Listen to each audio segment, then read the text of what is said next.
Trump just broke the global economy, and it might be the best thing to happen to America in decades.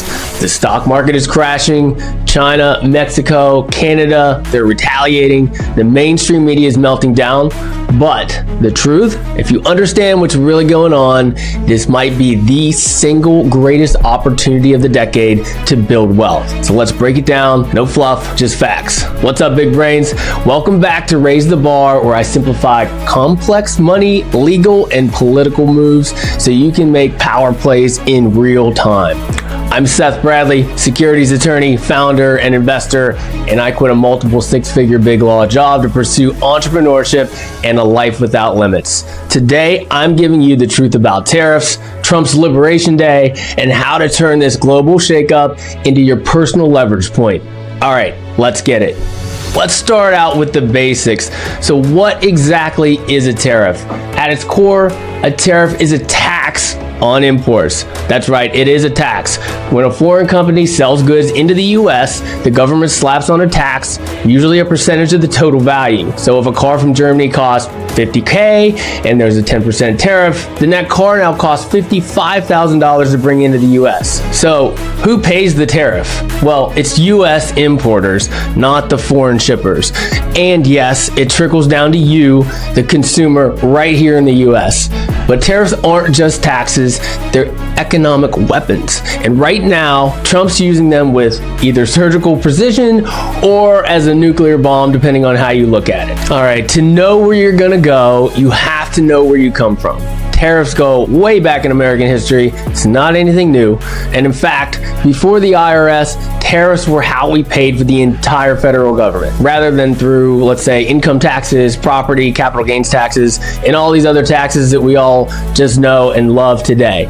Tariffs haven't always resulted in good or bad for the US. It's a mixed bag. Alexander Hamilton pushed for tariffs to protect US industry success. Yes. Abraham Lincoln used them to industrialize the North during the Civil War. Success. Yes. But in the 1930s, the Smoot-Hawley Tariff Act backfired hard, triggering a trade war that deepened the Great Depression. So, not always successful.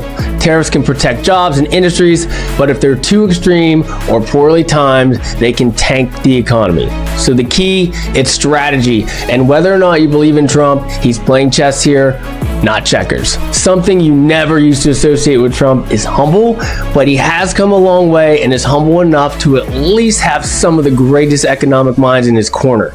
So they have a business-minded mentality, and that's exactly what this is. We need to stop treating the government like it's a Goodwill. It's not here to give you shit for free, and it's certainly not here to take what's yours. It's here to work for you, for what the people want, and decide through a democratic process what to do. Once upon a time, we literally became a country because we wanted independence, self-sufficiency, and freedom. We chose to break free from overtaxation, oppression, control, regulation, and government oversight. What's happening in 2025? In case you missed it, let's get caught up right now.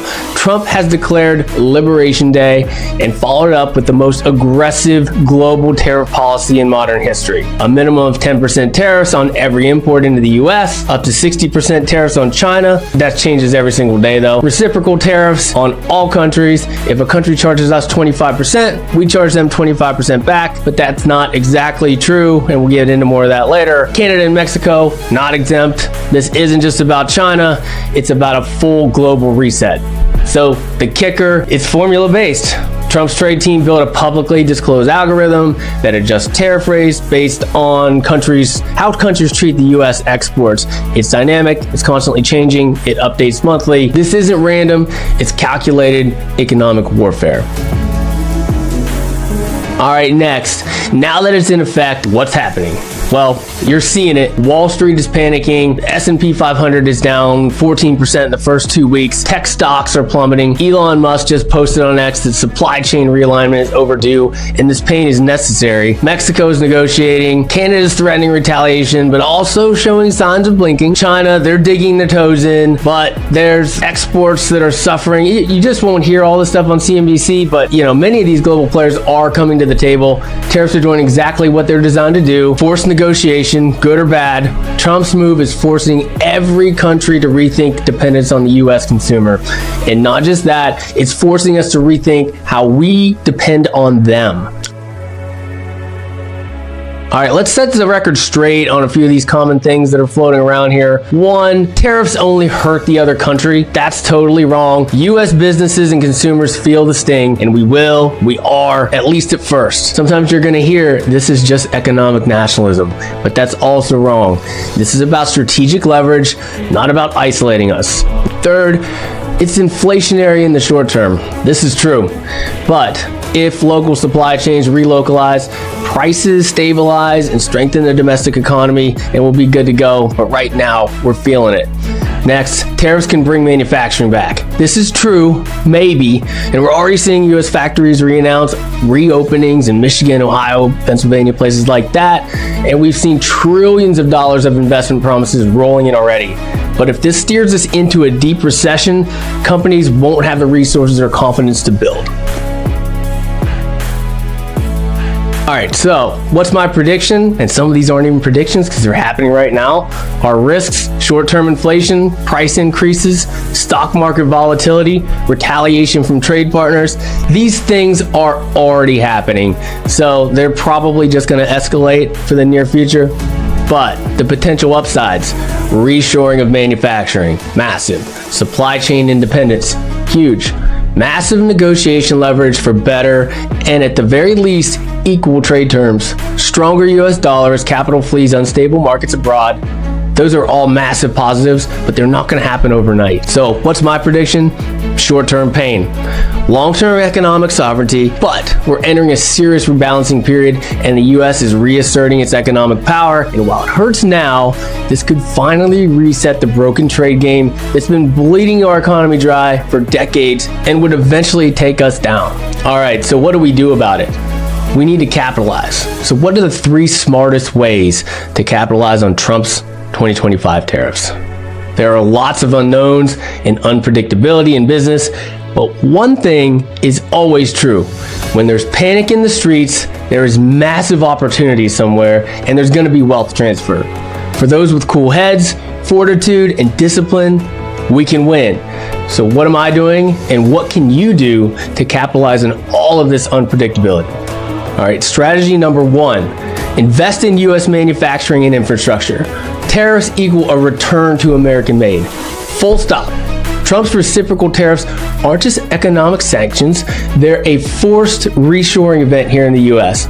Global trade is breaking, supply chains are rerouting, countries like China, Mexico, and Canada, they're scrambling to adjust, and meanwhile, America is rebuilding.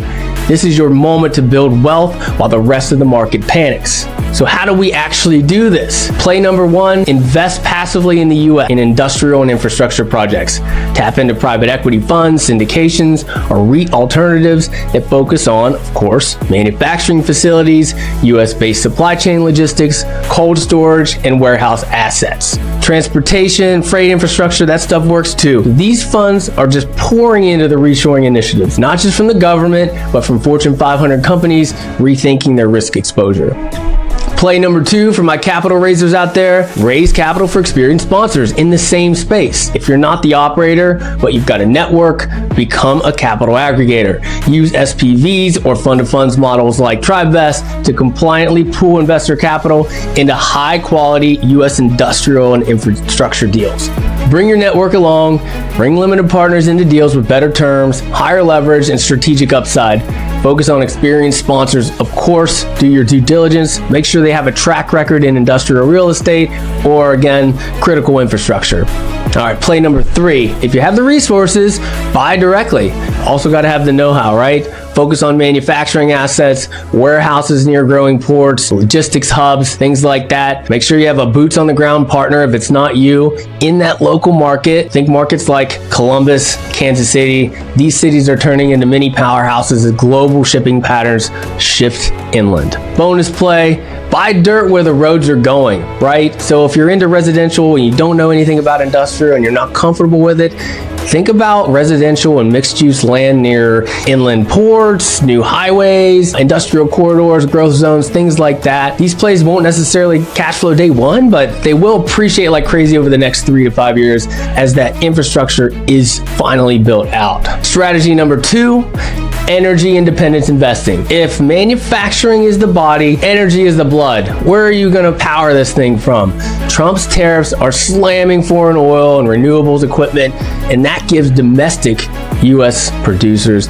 especially in oil and gas and renewables, such as batteries, an unmatched advantage. And with the world watching this tariff war unfold, there's one thing everyone agrees on: energy is national security right now. So what do? Play number one, invest passively, of course, in U.S. energy assets, oil and gas royalties, own a slice of production without the drilling risk. You have to dig deep into those documents and see what you're getting yourself into. There's a lot of different oil and gas funds that are structured in different ways and have different tax incentives versus cash flow, so make sure you dig deep into that. Also, look at battery manufacturers like Stack Rack Battery, especially US-based ones, solar developers, those leveraging domestic supply chains. Look for funds and startups focused on energy independence, not just ESG headlines. Real world example, I had mentioned Stack Rack Battery. I co-founded Stack Rack, a US-based modular battery company, and we're not just producing batteries, we're part of the national grid modernized push. Our battery systems are designed, they're assembled, and they're shipped right here in the US. We're UL certified, scalable, and recession resistant.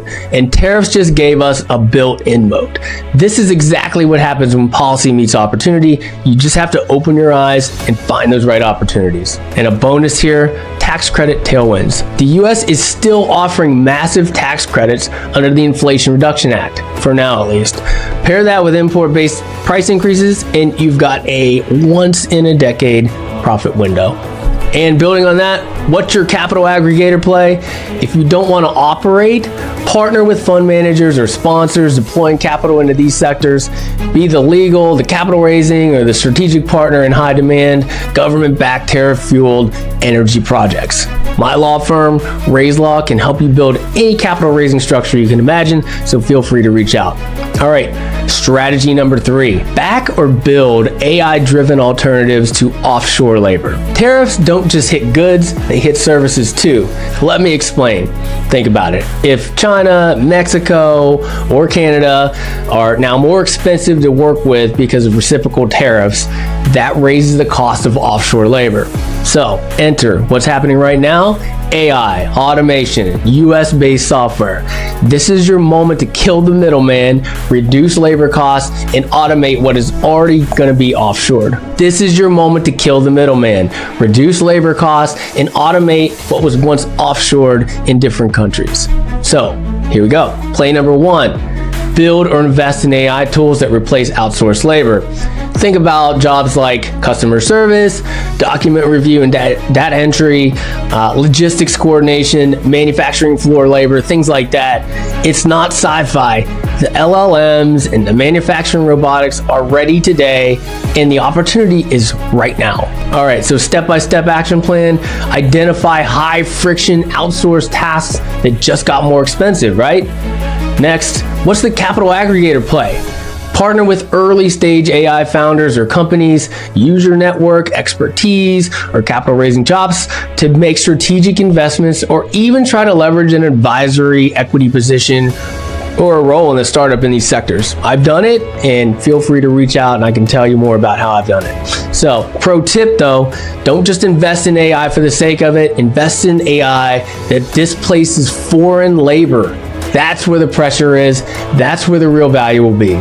This is the moment most people will fear. We're in it right now, and a few smart ones will capitalize. Tariffs are just the first shot in a major, larger realignment, and if you're able to stay calm, not get caught up in all the political nonsense, this is a time where real wealth changes hands. Keep your mind clear, keep your eyes open, and if this breakdown helped you see the game clearer, smash that subscribe button, drop a comment with your take on Trump's global economic strategy, and let me know, are you playing offense or defense? Keep your head in the game. Raise the bar, baby. Until next time, enjoy the journey.